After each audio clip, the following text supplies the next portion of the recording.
Hi welcome back to the channel. ನಾವೀಗ ಹಳ್ಳಿಗೆ ಹೋಗ್ತಾ ಇದ್ದೀವಿ. ಇನ್ನಿನ ಲಾಗಲ್ಲಿ ಹೇಳಿರೋ ಹಾಗೆ ನಾವು ಹೊರಟಿರೋದು ಹಳ್ಳಿಗೆ, ತವ್ರ ಮನೆಗೆ. ಅಲ್ಲಿ ಯಾಕೆ ಹೋಗ್ತಾ ಇದ್ದೀವಿ, ಏನೆಲ್ಲ ಮಾಡ್ತೀವಿ ಅನ್ನೋದನ್ನು ಇದೇ ಲಾಗಲ್ಲಿ ನೋಡ್ತಾ ಹೋಗೋಣ.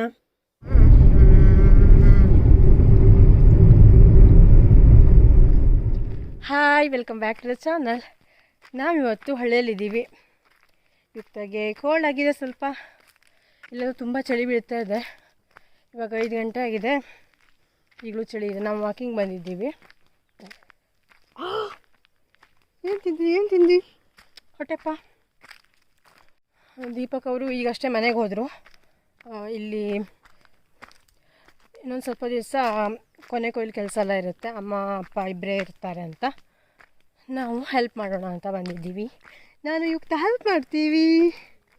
ದೀಪಕ್ ಅವರು ಕೂಡ ನಾಳೆ ನಡೆದಂಗೆ ಮತ್ತೆ ಬರ್ತಾರೆ.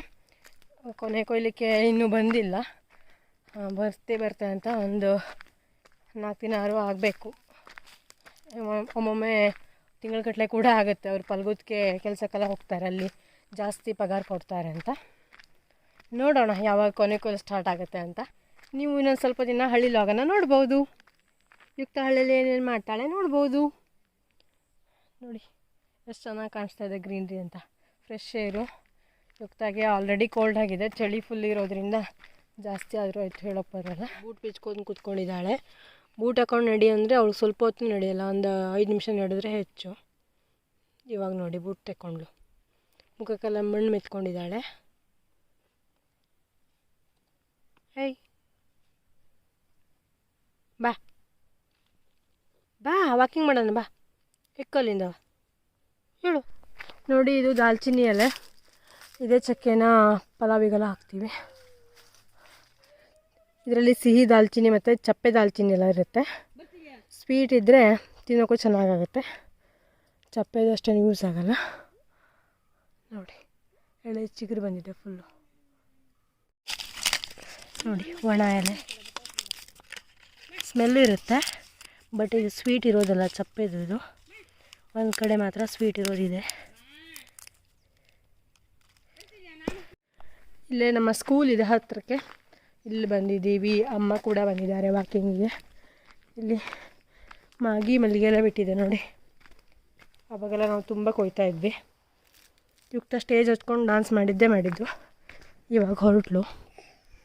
ಎಲ್ಲಿ ಹೋಗ್ತೆ ನೋಡಿ, ಮತ್ತೆ ಹೊರಟ್ಲು ಅವಳು. ಮಮ್ಮು ನೋಡಿ ಮತ್ತೆ ಸ್ಟೇಜ್ ಹತ್ರಕ್ಕೆ ಹೋಗ್ತಾ ಇದ್ದಾಳೆ. ಯುಕ್ತ ಓಯ್ ಬಾ, ಬಾರಿ ಬಾರಿ ಬಾರಿ ಯುಕ್ತ, ಬಾರಿ ಬಾರಿ. No no no no no no no ಅಲ್ಲ, ಬಾ ಬಾ. ಬೋರ್ವೆಲ್ ನೀರಲ್ಲಿ ಕೈ ಕಾಲ ತೊಕ್ಕೋತಾ ಇದ್ದಾಳೆ, ಫುಲ್ ಮಣ್ಣು ಮಾಡ್ಕೊಂಡಿದ್ಲು. ಇವಾಗ ಗದ್ದೆ ಹತ್ರ ಬಂದಿದ್ದೀವಿ. ಕೊಕ್ಕರೆ ಬಂದಿದೆ ಫುಲ್ಲು, ಗದ್ದೆ ಕೊಯ್ಲಾಗಿದೆ ಆಲ್ರೆಡಿ.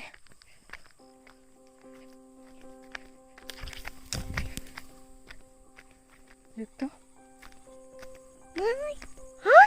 ನೋಡಲ್ಲಿ ಕೊಕ್ಕರೆ ಹಾರ್ತಾ ಇದ್ದಲ್ಲ ಮಗ. ನೋಡು ಎಷ್ಟೆಲ್ಲ ಕೊಕ್ಕರೆ ಮಂಜಾಳಿ ನೋಡಿ. ಬಿಟ್ಟಿರೋ ಭತ್ತದ ಕಾಳೆಲ್ಲ ಹೆಕ್ಕೊಂಡು ತಿಂತಾ ಇದ್ದಾವೆ.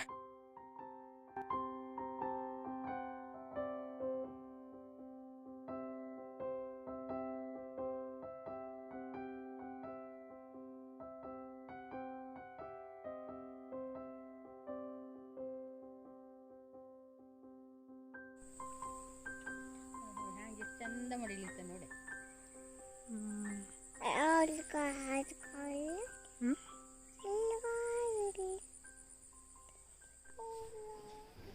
ಇವಾಗ ನಾನು ಈ ಬದನೆಕಾಯಿಂದ ವಾಂಗಿಬಾತ್ ಮಾಡ್ತಾಯಿದ್ದೀನಿ.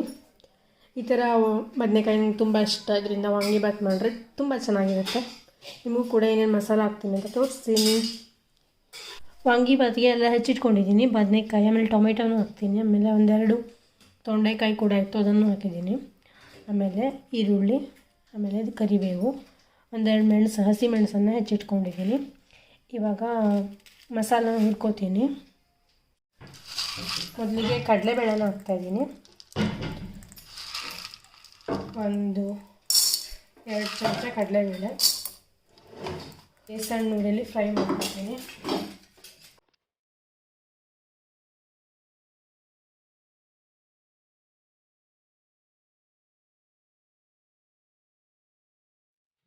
ಹಾಗೆ 2 ಸಣ್ಣ ಚಮಚ ಉದ್ದಿನಬೇಳೆನ ಹಾಕೋತಾ ಇದ್ದೀನಿ. ಉದ್ದಿನಬೇಳೆನೂ ಕೂಡ ಚೆನ್ನಾಗಿ ಕೆಂಪಾಗೋವರೆಗೆ ಫ್ರೈ ಮಾಡಿಕೊಂಡು ಅದಕ್ಕೆ ನಾನು 2 ಸಣ್ಣ ಚಮಚ ಕೊತ್ತಂಬರಿ ಬೀಜನ ಹಾಕ್ಕೋತೀನಿ. ಅದನ್ನು ಕೂಡ ಚೆನ್ನಾಗಿ ಫ್ರೈ ಮಾಡ್ಕೋತೀನಿ. ಎಲ್ಲ ಸಪ್ರೇಟಾಗಿ ಫ್ರೈ ಮಾಡಿಕೊಂಡ್ರೂ ನಡೆಯುತ್ತೆ. ನಾನಲ್ಲಿ ಹಾಗೆ ಹಾಕ್ತಾಯಿದ್ದೀನಿ. ಸಣ್ಣ ಉರಿಯಲ್ಲಿ ಇಟ್ಕೊಂಡ್ರೆ ಚೆನ್ನಾಗಿ ಫ್ರೈ ಆಗುತ್ತೆ. ಹಾಗೆ ಇಂಗನ್ನು ಕೂಡ ಹಾಕಿದ್ದೀನಿ ಜೊತೆಗೆ. ನಂತರ ಒಣಮೆಣಸನ್ನು ಹಾಕ್ಕೋತಾ ಇದ್ದೀನಿ. 1-2 ಒಣಮೆಣಸನ್ನು ಹಾಕಿದ್ದೀನಿ. ಆಲ್ರೆಡಿ ಹಸಿಮೆಣಸನ್ನು 2 ಹೆಚ್ಚಿಟ್ಕೊಂಡಿದ್ದೀನಿ, ತುಂಬ ಖಾರ ಏನು ಬೇಡ ಅಂತ 2 ಒಣಮೆಣಸನ್ನು ಫ್ರೈ ಮಾಡ್ಕೋತೀನಿ. ಇವಾಗ ನಾನು ಲವಂಗ ಮತ್ತು ಚಕ್ಕೆನೆಲ್ಲ ಹಾಕಿ ಫ್ರೈ ಮಾಡ್ಕೋತಾ ಇದ್ದೀನಿ. ನೀವು ಬೇಕಾದರೆ ಗರಂ ಮಸಾಲೆ ಎಲ್ಲ ಐಟಮು ಹಾಕ್ಕೋಬೋದು. ಚಕ್ಕೆ, ಲವಂಗ, ಎಲೆ ಎಲ್ಲ ಫ್ರೈ ಆದ ತಕ್ಷಣ ಸ್ವಲ್ಪ ಆರೋಗ್ಬಿಟ್ಟು ಆಮೇಲೆ ಪೌಡ್ರ್ ಮಾಡಿ ಇಟ್ಕೊಂಡಿದ್ದೀನಿ. ಇವಾಗ ವಾಂಗಿಬಾತ್ ಪೌಡ್ರು ರೆಡಿಯಾಗಿದೆ. ವಾಂಗಿಬಾತ್ಗೆ ಎಣ್ಣೆ ಸ್ವಲ್ಪ ಜಾಸ್ತಿ ಬೇಕಾಗುತ್ತೆ. ನಾನಿಲ್ಲಿ ಕೊಬ್ಬರಿ ಎಣ್ಣೆಯಲ್ಲೇ ಮಾಡ್ತಾಯಿದ್ದೀನಿ. ನನಗೆ ಕೊಬ್ಬರಿ ಎಣ್ಣೆಯಲ್ಲಿ ಮಾಡೋದು ಅಂದರೆ ತುಂಬ ಇಷ್ಟ. ಸೊ ಇವಾಗ ಎಣ್ಣೆ ಎಲ್ಲ ಕಾದ ನಂತರ ಕಡಲೆಬೇಳೆ, ಉದ್ದಿನಬೇಳೆ, ಸಾಸಿವೆ, ಇಂಗು, ಹಸಿಮೆಣಸು, ಆಮೇಲೆ ಅರಿಶಿಣ, ಆಮೇಲೆ ಹೆಚ್ಚಿಟ್ಕೊಂಡಿರೋ ಈರುಳ್ಳಿ, ಟೊಮೆಟೊ ಎಲ್ಲ ಹಾಕಿ ಫ್ರೈ ಮಾಡ್ಕೋಬೇಕು. ಸ್ವಲ್ಪ ಉಪ್ಪನ್ನು ಹಾಕ್ಕೊಂಡ್ರೆ ಟೊಮೆಟೊ ಆಮೇಲೆ ಈರುಳ್ಳಿ ಚೆನ್ನಾಗಿ ಫ್ರೈ ಆಗುತ್ತೆ. ಹಾಗೆ ಜಾಸ್ತಿ ಮಸಾಲ ಇಷ್ಟಪಡೋರಾದರೆ ಚಕ್ಕೆ ಲವಂಗ ಕೂಡ ಫ್ರೈ ಮಾಡೋಕ್ಕೆ ಹಾಕ್ಕೋಬೋದು. ನಾನು ರುಬ್ಬೋಕ್ಕೆ ಹಾಕಿರೋದ್ರಿಂದ ಮತ್ತೆ ಹಾಕಿಲ್ಲ. ಎಣ್ಣೆ ಜಾಸ್ತಿ ಬೇಕಾಗುತ್ತೆ, ಸ್ವಲ್ಪ ಎಣ್ಣೆ ಕಡಿಮೆ ಅನಿಸ್ತು, ಆಮೇಲೆ ಮತ್ತೆ ಹಾಕ್ಕೊಂಡೆ. ಹಾಗೆ ಕೊನೆಯಲ್ಲಿ ನಾನು ಬದನೆಕಾಯಿ ಹೋಳನ್ನು ಹಾಕ್ತಾಯಿದ್ದೀನಿ. ನಂತರ ವಾಂಗಿಬಾತ್ ಪೌಡ್ರನ್ನು ಹಾಕಿಬಿಟ್ಟು ಚೆನ್ನಾಗಿ ಮಿಕ್ಸ್ ಮಾಡಬೇಕು. ಸ್ವಲ್ಪ ಡ್ರೈ ಅನ್ನಿಸ್ತಾ ಇದ್ದರೆ ಎಣ್ಣೆನ ಸ್ವಲ್ಪ ಹಾಕ್ಕೋತಾ ಹೋಗ್ಬೇಕು. ಹಾಗೆ ರುಚಿಗೆ ತಕ್ಕಷ್ಟು ಉಪ್ಪು ಮತ್ತು ಹುಣಸೆಹಣ್ಣು ರಸವನ್ನು ಹಾಕಿದ್ದೀನಿ. ನಾನಿಲ್ಲಿ ಒಗ್ಗರಣೆಲ್ಲ ಆದ ತಕ್ಷಣ ಸ್ವಲ್ಪ ಫ್ರೈ ಆದ ತಕ್ಷಣ ಇವಾಗ ಅಕ್ಕಿನ ಹಾಕಿ ನೀರನ್ನು ಹಾಕಿ ಕುದಿಯೋಕ್ಕೆ ಬಿಡ್ತೀನಿ. ಆವಾಗವಾಗ ಸ್ವಲ್ಪ ಕೈ ಆಡಿಸ್ತಾ ಇರಬೇಕು.